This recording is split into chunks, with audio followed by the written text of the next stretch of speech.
Our next intentional tort is false imprisonment. Some intentional torts don't necessarily involve physical harm or the threat of physical harm. Another injury the law protects is restriction of freedom of movement. The tort of false imprisonment establishes liability for intentionally restraining someone against their will and without legal justification. The confinement must be complete. If there is a reasonable means of escape, it is not considered false imprisonment.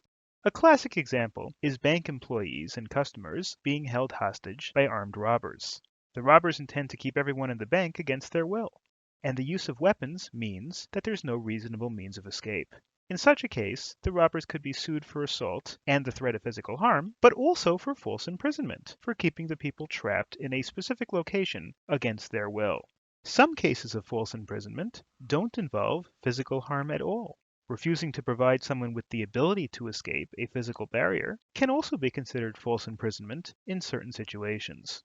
In the case of Whitaker versus Sanford, the plaintiff boarded a ship relying on the defendant's promise to allow her to use his yacht to reach the shore if she wanted to leave the boat. When she requested use of the yacht, the defendant refused, effectively trapping her on board against her will. The court decided this was false imprisonment. One special exception to false imprisonment is known as shopkeeper's privilege, which is recognized in some U.S. jurisdictions.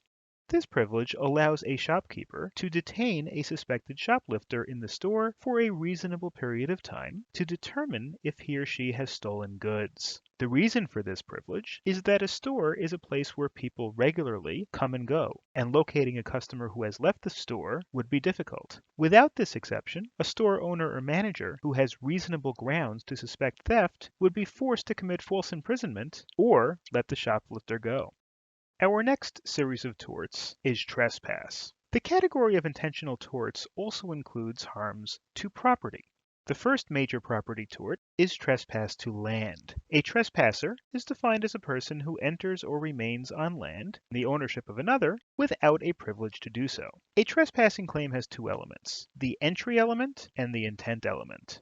The entry element just means that someone has entered the property of another without the right to be there. There is no requirement to show that the trespasser has caused any damage.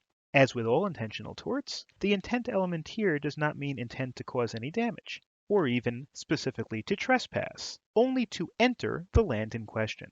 So, if a pedestrian takes a shortcut across the lawn of a large private estate, this would be trespass, even if she thought that she was on public property. The other main category of property-related intentional torts concerns interference with personal property.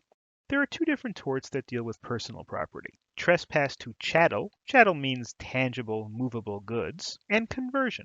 Both require interference with the property of another by damage or dispossession, which prevents the owner from full use of his or her goods, even for a short period of time. The difference between these two causes of action is the length and degree of interference or damage to the personal property.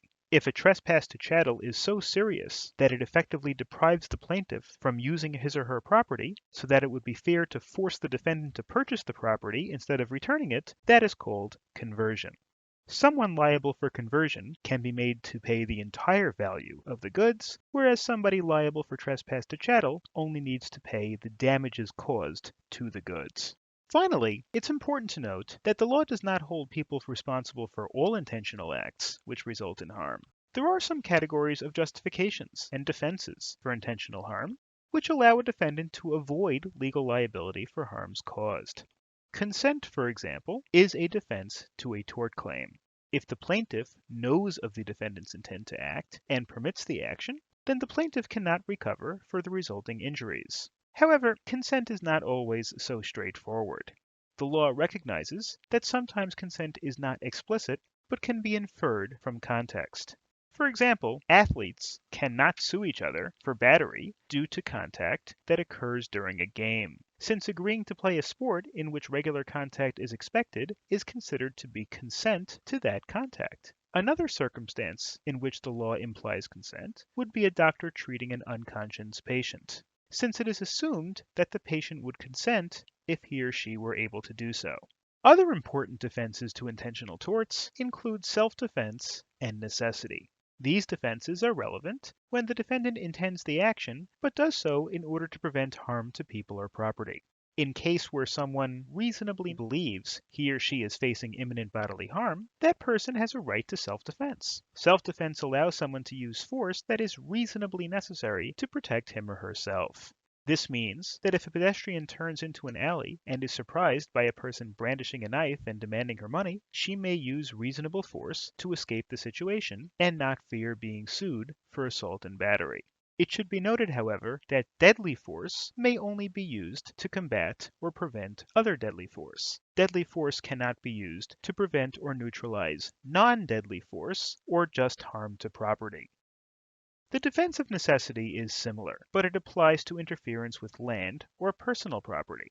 In an emergency, if the only way to prevent serious harm to a person or property is by trespassing on somebody else's land or by using their property, a defendant who does so is protected by the doctrine of necessity. However, while an act may be justified on the grounds of necessity, this does not necessarily release a defendant from all liability. If someone causes damage in the course of protecting a person or property, he or she may still be liable for that damage. The defense of necessity only protects one from punitive damages or from nominal damages, which are damages awarded to a plaintiff due to violation of property rights.